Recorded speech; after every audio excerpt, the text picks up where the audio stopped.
Hello friends, welcome to ARK Diaries. நம்ம சேனல்ல நிறைய விண்டேஜ் பைக்ஸ் பார்த்துட்டு இருக்கோம். ஸோ இன்னைக்கு பார்த்தீங்கன்னா நம்ம ஜாவா பைக்கை பற்றி தான் தெரிஞ்சுக்க போகிறோம். 1969 சிங்கிள் ஓனர் ஜாவா பைக்கு. இது ஃபுல்லாக பார்த்தீங்கன்னா அஜித் ப்ரோ தான் ரெஸ்டோர் பண்ணியிருக்காரு. அவர் நம்ம சேனலுக்கு வந்து புதுசு கிடையாது. ஆல்ரெடி பார்த்தீங்கன்னா அவரோட அம்பாசிடர் SD250 வண்டி, அப்புறம் Yamaha RX100ன்னு அவரோட நிறைய கலெக்ஷன் பார்த்துருப்போம். ப்ரோ நம்ம உங்களோட கலெக்ஷன் நிறையா பார்த்தாலும் எனக்கு வந்து ஸ்பெசிஃபிக்காக வந்து ஒரு 2-3 பேர் உங்களோட மோஃபா வண்டி எப்போ தான் ரெடி ஆகும்? ஏன்னா நீங்கள் வந்து அதோட பிஸ்டன்லாம் காமிச்சிங்க, இவ்வளோ சின்னதாக தான் இருக்கும் அப்படின்லாம் காமிச்சிங்க, ஃபுல்லாக பிரித்து வச்சுருந்தீங்க. அதுக்கப்புறம் ஃப்ரேம் எல்லாமே பெயிண்டிங்லாம் கொஞ்சம் ஒர்க் நடந்துட்டு இருந்துச்சு, காமிச்சிருந்தீங்க. அது எப்போ தான் ரெடி ஆகும்? ஏன்னா நம்ம ஜாவா பைக்கை பற்றி தான் பேச போகிறோம்னு ஆடியன்ஸ் எல்லாருக்கும் தெரியும். எனக்கு வந்து இந்த மோஃபா வந்து எப்போ முடிப்பீங்க? ஏன்னா அதுக்கு வந்து அந்த ஸ்போக்ஸ் ரிம்லாம் பார்த்தீங்கன்னா M80 இது மேட்ச் ஆகுமா, அந்த மாதிரிலாம் நீங்கள் இது சோர்ஸ் பண்ணணும்லாம் பார்த்துட்டு இருந்தீங்க. அது எப்போ முடிப்பீங்க? அந்த ப்ராஜெக்ட் இன்னும் கண்டினியூ பண்ணுறீங்களா? ஆமாம் ப்ரோ, அந்த வண்டி ஃப்ரேம்லாம் வந்து பெயிண்ட் பண்ணி வச்சாச்சு. ஸோ ஆக்சுவலாக ஒரிஜினல் இருந்தால் போகணுன்னு ஒரு ஆசை இருக்குது. ஏன்னா மோஃபா கம்மி, ரொம்ப கம்மி வண்டி, அது அப்படியே ஒரிஜினாலிட்டி இருந்தால் நல்லாயிருக்கும். ஸோ ரிம் ஒரு இடத்துல கேட்டிருக்கேன், 18,000 19,000 சொல்கிறாங்க. ஸோ அதுக்குள்ள ஸ்க்ராப் கண்டிஷனில் ரிம் நல்லா இருக்க மாதிரி வண்டி எடுத்தால் அதை ரிம்மை ரெடி பண்ணணும். நெக்ஸ்ட் வந்து ஒரிஜினல் பிஸ்டன் தேடிட்டு இருக்கேன், ஏன்னா ரீபோர் பண்ணுற மாதிரி இருக்குது. நெக்ஸ்ட்டு காயில்லாம் கொஞ்சம் போயிடுச்சு, அதை அவுட் சோர்ஸ் பண்ணிகிட்டு இருக்கேன். அது ஒரு பெரிய ப்ராசஸ், ஏன்னா மோஃபா வண்டியே கம்மி.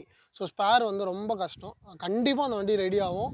அந்த வண்டி இந்த வண்டி மாதிரிலாம் வராது, அந்த வண்டி வீட்டில் ஷோ பீஸாக தான் இருக்கும். ஸோ கண்டிப்பாக ரெடி ஆகும் ப்ரோ. அதுக்கப்புறம் வண்டிலாம் வந்திருக்கு, நான் இன்னும் உங்ககிட்ட சொல்லலை. அந்த வண்டியும் கண்டிப்பாக வீடியோ ப்ரோ. இப்போ ரீசெண்டாக பார்த்தீங்கன்னா SD250ல ஒரு லாங் ட்ரிப்பு போயிட்டு வந்தீங்க. ஸோ எங்கே போயிட்டு வந்தீங்க? விண்டேஜ் பைக்கில் போகிற எக்ஸ்பீரியன்ஸ் எப்படி இருக்குது? ஏன்னா இப்போ லேட்டஸ்ட்டாக நீங்கள் KTM Adventure 390 வச்சுருக்கீங்க. இருந்தாலும் இந்த மாதிரி விண்டேஜ் பைக்ஸில் வந்து ட்ரிப்ஸ்லாம் போகிறதுக்கான ரீசன் என்ன? எனக்கு பெருசாக அந்த லேட்டஸ்ட் வண்டி மேலே இன்ட்ரெஸ்ட் கிடையாது. சும்மா ட்ராவல் பண்ணும், வண்டின்னு ஒன்று லேட்டஸ்ட் பைக்ஸ் இருக்கணும் எப்போவுமேன்றதுனால ட்ராவல் பண்ணுவேன். இந்த அட்வென்ச்சரே அப்பாக்காக தான், அதை நானே யூஸ் பண்ணிகிட்ருக்கேன். ஸோ இப்போ வந்து மூணார் வந்து போயிட்டு வந்தோம் ப்ரோ SGயில். அந்த வண்டி ஆல் ஓவர் தமிழ்நாடுலாம் பண்ணியிருக்கேன், நிறைய ரைட்ஸ் பண்ணியிருக்கேன் அந்த வண்டியில். அது இல்லாமல் ஸ்கூட்டர்லேயும் பண்ணியிருக்கேன். ஸோ அது விண்டேஜ் வண்டின்னும் போது அது ஒரு ஃபீல் வந்து அது பிளட்டில் ஏதோ ஊறிடுச்சா என்னன்னு தெரில. அது அப்படியே அந்த வண்டியோட ட்ராவல் பண்ணுறதுன்றது ஒரு இன்ட்ரெஸ்ட், அப்படியே பயங்கர பைத்தியமாகிட்டுருக்கு. இதுலேயும் பண்ணலான்னு தான் பார்த்தேன், பட் வீட்டுக்கு தங்கச்சிக்கு ஜிப்ஸி ஒன்று வாங்கலான்னு ஒரு ஐடியா.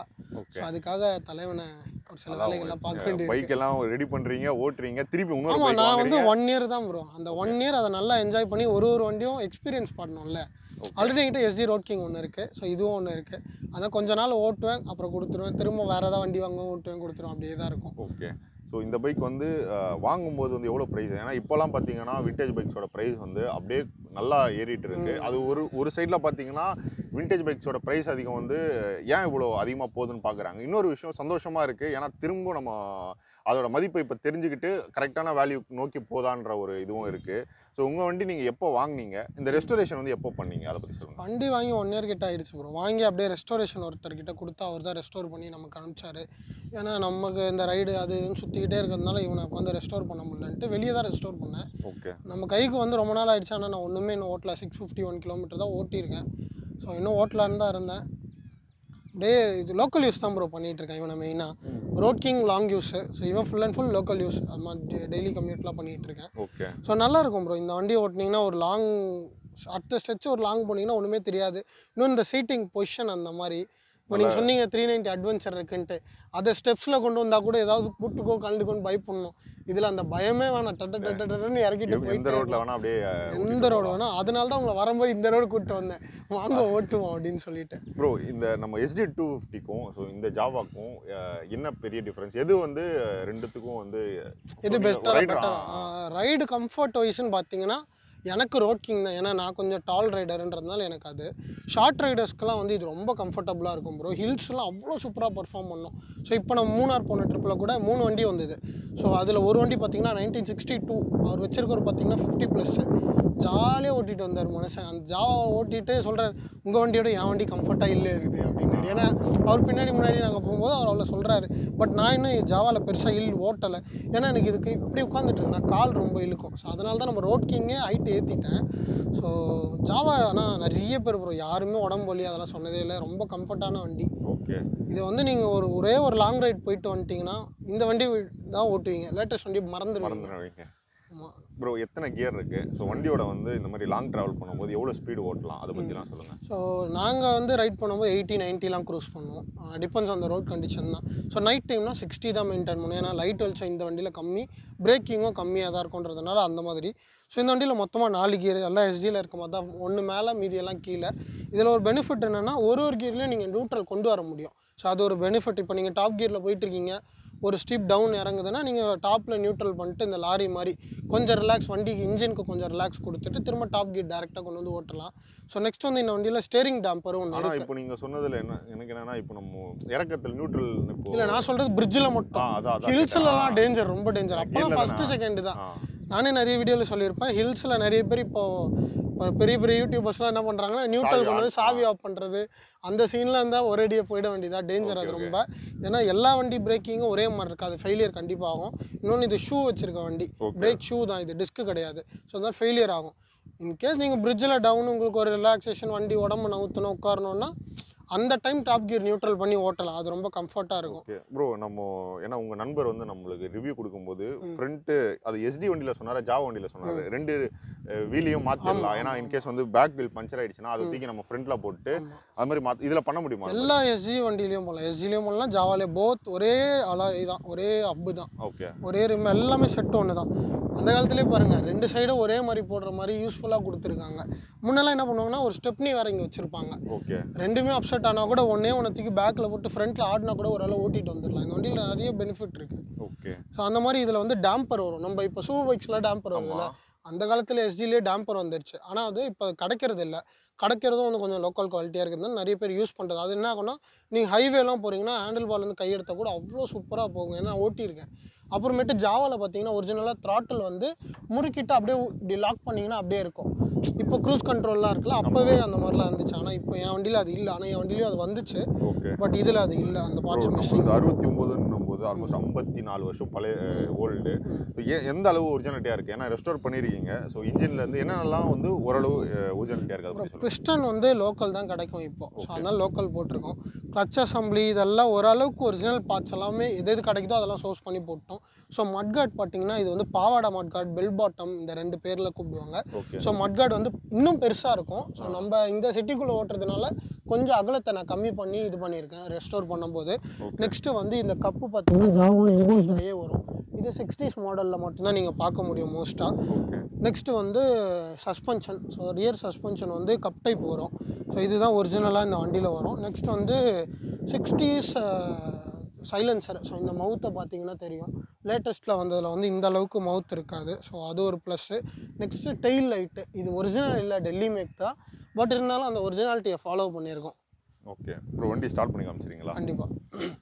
ஸோ பாயிண்ட் வண்டி தான் ப்ரோ, இது எலக்ட்ரானிக் இல்லை. ஸோ சிடிஎல்லாம் பண்ணல, பாயிண்ட்லேயே தான் ஓட்டிக்கிட்டு இருக்கேன்.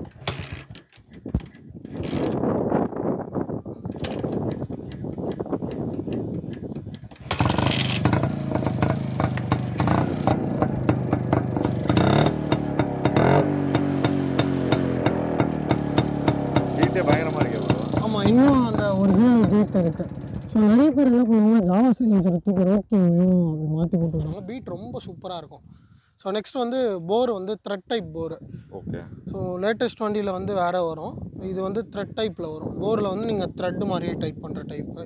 கார்பரேட்டர் வந்து ஒரிஜினல் அப்படியே மெயின்டைன் பண்ணலான்னு பார்த்தேன், பட் மைலேஜ் வராது, இன்னொன்று ஃப்ளட் ஆகிட்டே இருக்கும். ஸோ அதனால் P47Y கார்பரேட்டர் போட்டு யூஸ் பண்ணிகிட்ருக்கேன். ஓகே, மைலேஜ் எவ்வளோ ப்ரோ தரும்? மைலேஜ் எனக்கு வந்து நான் லோக்கலில் ஓட்டுறதுனால எனக்கு 25, 24 அந்த மாதிரி தான் வருது. மேபி ஹைவே யூஸ் பண்ணோன்னா கண்டிப்பாக எனக்கு 30 கிட்ட வரும். ஏன்னா என் எஸ்ஜி ரோட் கிங் பார்த்தீங்கன்னா லோக்கலில் 17, 18 தரும். ஹைவேல 22, 23 தரும் ஒரு சில டைமில்.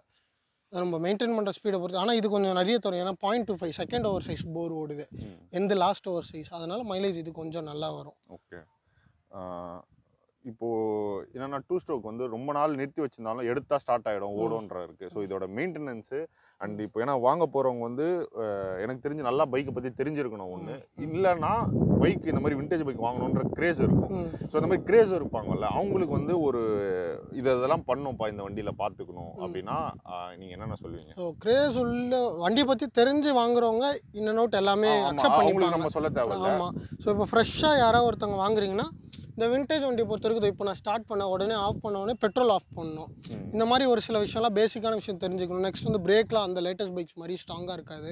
ஸோ இந்த மாதிரி சின்ன சின்ன விஷயம் இருக்கும். ஒரு சிலர் அதுலேயே ட்ராப் அவுட் ஆகி வெறுப்பாகி வண்டியெலாம் கொடுத்துட்றாங்க, நிறைய பேர் அதெல்லாம் பார்த்துருக்கேன். ஸோ அதான் வாங்குறதுக்கு முன்னாடி வண்டி வச்சுருக்க ஓனர்ஸ் கிட்ட நிறைய கேட்டு தெரிஞ்சுக்கிட்டு வாங்குங்க. மார்க்கெட் வந்து இந்த வண்டிக்கு ஹை தான் ப்ரோ. நீங்கள் இன்றைக்கி 1 லட்ச ரூபா கொடுத்து வாங்கிட்டு வேணான்னு விற்றிங்கன்னா கூட நாளைக்கு 1.5 லட்சம் கூட போகும். ஏன்னா மார்க்கெட் ஏறும், திடீர்னு இறங்கும். ஆமாம், RX மாதிரி கிடையாது எஸ்ஜி ஜாவை பொறுத்த வரைக்கும், நல்ல மார்க்கெட் இருக்குது. ஸோ மற்றபடி வண்டியில் மெயின்டெனன்ஸ் பிரச்சனையே வராது ப்ரோ. பெட்ரோல் தான் மைலேஜ் மட்டும்தான் உங்களுக்கு ட்ராப் ஆகிற மாதிரி இருக்கும். மற்றபடி வண்டியில் எந்த பிரச்சனையும் வராது. அவ்வளோ சீக்கிரம் பஞ்சர் ஆகாது நம்ம வண்டி. ஏன்னா வெயிட் ரொம்ப லெஸ்ஸு. நம்ம தாராளமாக லாங்லாம் நிறைய ஓட்டலாம். பஞ்சர் பிரச்சனை இருக்காது. இந்த கேபிள் கட் ஆகிறது அந்த மாதிரி எந்த பிரச்சனையும் இருக்காது. பிரேக் ஷூ எந்த பிரச்சனையும் வராது. ஒரே பிரச்சனை என்ன வரும்னா, ப்ராப்பராக ஓட்டலன்னா கியர் ஸ்லிப் ஆகும் இந்த வண்டியில். கரெக்டாக கியர் போட்டு பொறுமையாக ரிலாக்ஸ்டாக ஓட்டணும். ஹையர் ஆர்பிஎம் இப்போ ஆக்சிலேட்டர் கொடுத்துட்டு விட்டோன்னே இந்த ஆர்பிஎம் ஏறி இறங்குதுல்ல, இறங்கினப்புறம் கியர் ஷிஃப்ட் பண்ணும். ஏறிட்டு இருக்கும்போது நீங்கள் கியர் ஷிஃப்ட் பண்ணால் செலக்டர் கட் ஆகிடும். அந்த ஒரு பிரச்சனை மட்டும் ஜாவாவில் இருக்குது. ஸோ அதை மட்டும் கொஞ்சம் பார்த்து பொறுமையாக ஓட்டணும். விண்டேஜ் வண்டி நீங்கள் ஓட்டுறீங்கன்னா பொறுமை தேவை. அது மட்டும் முக்கியமாக பார்த்துக்கணும். அவங்க அந்த லேம்பர்ட் ஹாஸ்பிட்டல் ஆல் இந்தியா போனீங்கல்ல, அதிலே தெரிஞ்சிருச்சு உங்களுக்கு எவ்வளோ பொறுமை இருக்குன்ட்டு. ப்ரோ இப்போ இது வந்து பாயிண்ட் டைப்பில் ஓடுது நீங்கள். ஏன்னா இப்போ நம்மளுக்கு வீடியோ இந்த மாதிரி விண்டேஜ் பைக்ஸ் எடுக்கும்போது சில பேர் அந்த பாயிண்ட் டைப் ஓட்டுறதே இன்னும் அதுதான் ஒரு ப்ரைடாக நினச்சிட்டு இருக்காங்க. ஏன்னா இப்போ வந்து நிறைய எலக்ட்ரானிக்ஸ் மாற்றி செல்ஃப் நிறையா இது இப்போ இருக்க இதுக்கு ஓட்டணும்னு ரெடி பண்ணிடுறாங்க. பட் இந்த பாயிண்ட் டைப்பில் நம்ம அந்த கரெக்டாக வச்சு ஸ்டார்ட் பண்ணுறது இது அதுன்னு பார்த்தீங்கன்னா அது நீங்கள் எது இது பண்ணுறீங்க? இப்போ எலக்ட்ரானிக்ஸ் இப்போ மாறுறாங்கல்ல, அதை நீங்கள் எப்படி பார்க்குறீங்க? ஸோ எனக்கும் ஒரிஜினாலிட்டி பாயிண்ட் ஒன்று தான் என் ரோட் கிங்கில் நான் வச்சுருக்கேன். பட் இந்த மூணார் ரைடில் கூட என் பாயிண்ட் கொஞ்சம் செதறிடுச்சு. அது பாயிண்ட் என்ன ஆகுனா பொறிஞ்சிரும்னு சொல்லுவாங்க. பாயிண்ட் வந்து இந்த இடத்துல பவர் கொடுத்துட்ருக்கோம், திடீர்னு பார்த்தா சுற்றி பவர் வெளியே கொடுக்கும் பாடியில். ஸோ அந்த மாதிரி அது பாயிண்டில் கொஞ்சம் பிரச்சனை. ஏன்னா முன்னாடிலாம் வந்து டைட்டானியம் அது ஏதோ மெட்டீரியல் சொல்லுவாங்க, அந்த மெட்டீரியலாக வரும். அதனால் அது ரொம்ப லைஃப் வரும். ஹீட்டாக புல்லட் மாதிரி சூப்பராக போகும். எங்களுக்கு பாயிண்ட் எங்கள் நேரமாக என்னன்னு தெரில, புல்லட்டுக்கெலாம் கிடைக்குது, இதுக்கு ஒரிஜினல் பாயிண்ட் கிடைக்கல. அதனால் அது கொஞ்சம் பிரச்சனை தான் ப்ரோ. சிடிஐ மாற்றிக்கிறது கொஞ்சம் பெஸ்ட். ஏன்னா நாங்களாம் லாங் ரைட் போகிறோம். ஸோ சிடிஐ தான் எனக்கும் கொஞ்சம் பெட்டராக ஃபீல் ஆகுது. மேபி நானும் மாற்றிடுவேன்னு நினைக்கிறேன். இப்போ அந்த கன்வர்ஷன் பண்ணணும்னா எவ்வளோ செலவாகும்? ஒரு கன்வர்ஷன் வந்து கிட்டு பேஸ் பண்ணி ப்ரோ. இப்போ பெங்களூரில் பண்ணுறாங்க, பூனேயில் பண்ணுறாங்க. ஸோ ரெண்டுத்துலேயுமே 2 டிஸ்அட்வான்டேஜஸ் இருக்குது. பட் நமக்கு எது அதில் ஓகேன்றதை சூஸ் பண்ணிக்கணும். ஒரு கிட்டில் பார்த்தீங்கன்னா ஸ்டார்டிங் ட்ரபிள்லாம் எதுவுமே கிடையாது. ஆனால் வண்டி 80க்கு மேலே போகவே போகாது. இன்னொரு கிட்டு பவர்லாம் நல்லாயிருக்கும். ஆனால் லைட் வந்து விசிபிள் அந்த கம்மியாக இருக்குன்றாங்க. அது நம்ம வாங்கி எக்ஸ்பீரியன்ஸ் பண்ணால் தான் தெரியும். நம்ம ஃப்ரெண்ட் ஒருத்தர் வீடியோ பண்ணியிருந்தீங்களே, அவருதில் அந்த 80க்கு மேலே போகிறது கொஞ்சம் கஷ்டமாக இருக்குது வண்டி. ஏன்னா நம்ம ஒரு சில டைம் 80+ கண்டிப்பாக போவோம். அப்போ வந்து வண்டியே போகாது, கத்தும் போகாது. அந்த சிடியில் அந்த பிரச்சனை இருக்குது. இப்போ நிறைய பேர் என்ன பண்ணுவாங்கன்னா KB100ஓட சிடிஐ கிட்ட இதுக்கு இன்ஸ்டால் பண்ணுவாங்க. மேக்ஸ் 100 கிட்டு போடுவாங்க.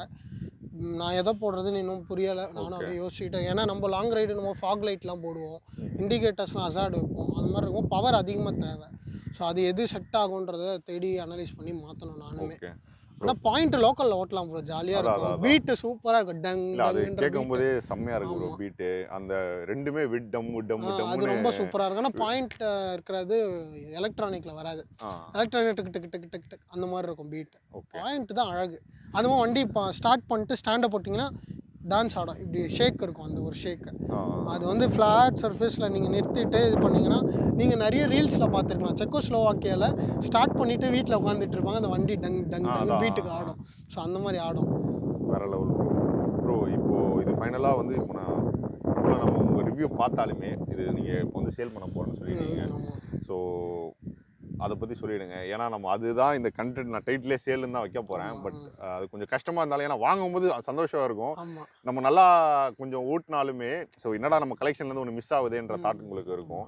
ஸோ இது 69 மாடல் சிங்கிள் ஓனர். நான் ஸ்டார்டிங்காக சொல்லிட்டேன். எவ்வளோ எக்ஸ்பெக்ட் பண்ணுறீங்க? இப்போ மார்க்கெட் வேல்யூ எவ்வளோ போகுது அதை பற்றிலாம் சொல்லுங்கள். மார்க்கெட்டில் 2.5 கூட போகுது ப்ரோ. இப்போ இது வந்து மைசூர் வண்டி. ஸோ அங்கே மார்க்கெட் ரொம்ப ஜாஸ்தி. மைசூரில் தானே இது ஃபேக்ட்ரி இருந்தது. ஸோ மார்க்கெட் ரொம்ப ஜாஸ்தி. நான் வந்து பெரிய ப்ராஃபிட்லாம் ஒன்றும் எக்ஸ்பெக்ட் பண்ணல. எனக்கு வந்து ஒரு 165 வந்தால் லாஸ்ட்டாக கொடுத்துடலான் இருக்கேன். வண்டி ஆன்லைன் பண்ணிட்டோம் ப்ரோ. எஃப்சி மட்டும் பண்ணோம். ஸோ யார் வாங்குறாங்களோ அவங்க அந்த எஃப்சியும் அவங்க நேம் ட்ரான்ஸ்ஃபர் பண்ணுறது, இன்சூரன்ஸ் போட்டுக்கிறதுலாம் பண்ணலாம். ஏன்னா நான் பண்ணிவிடுவேன். பண்ணிட்டா வந்து இப்போ திடீர்னு என் நேமில் தான் வரும். ஏன்னா பெங்களூர் ஆர்டிஓ ரொம்ப தலைவலி. ஸோ வாங்குறவங்க யாராவது பெங்களூர் சைடாக இருந்தால் இன்னும் பெட்டரு. ஏன்னா உங்களுக்கு ரொம்ப வேலை ஈஸி. இல்லைனா அங்கேருந்து இங்கே வந்து என்ஓசி வாங்கி அந்த ப்ராசஸ் கொஞ்சம் ஜாஸ்தி. ஆனால் ஒரு சிலர் கான்டாக்ட் வச்சுருக்கவங்க பண்ணிக்கலாம். நீங்கள் வந்து 1,65,000. ஆமாம் ப்ரோ. எஃப்சிக்கு மேக்ஸிமம் பார்த்தீங்கன்னா ஒரு 20,000 ஆகும். எஃப்சி இன்சூரன்ஸ் ரெண்டும் சேர்த்து. ஏன்னா ஆன்லைன் நான் இப்போ தான் பண்ணேன். ஆன்லைன் மட்டும் பண்ணிட்டேன். ஓகே. அண்டு இந்த வீடியோ பார்த்தீங்கன்னா ஸோ இந்த பைக் வந்து அஜித்தோட பைக், ஜாவா பைக் வந்து சேலுக்கு இருக்குது. ஸோ எல்லாமே ஃபுல்லி ரெஸ்டோர்டு. பைக்கோட பீட்டும் கேட்டிருப்பீங்க. 1969 மாடல் சிங்கிள் ஓனர். எஃப்சி மட்டும் பண்ணணும். அடுத்த 5 வருஷத்துக்கு எஃப்சி பண்ணி பேர் மாற்றிக்கணும். 1,65,000 வந்து பட்ஜெட் வந்து கேட்குறாரு. ஸோ நீங்கள் பைக் ஃபுல்லாகவே பார்த்துருப்பீங்க. ஸோ இந்த பைக் தேவை இருக்கவங்க நான் டிஸ்கிரிப்ஷனில் உங்களுக்கு வந்து ஃபோன் நம்பர் கொடுக்குறேன். அண்ட் அவர் மோஃபா கூடிய சீக்கிரம் நான் ரெடி ஆகிடும்னு நினைக்கிறேன். இது மட்டும் இல்லாமல் நிறைய பைக்ஸ் இருக்குது, நம்ம அடுத்தடுத்து அவர் கூட தொடர்ந்து சேர்ந்து வீடியோ பண்ணுவோம். அண்ட் அவரோட இன்ஸ்டாகிராம் பேஜை வந்து இந்த வீடியோட டிஸ்கிரிப்ஷனில் நான் உங்களுக்கு கொடுக்குறேன்.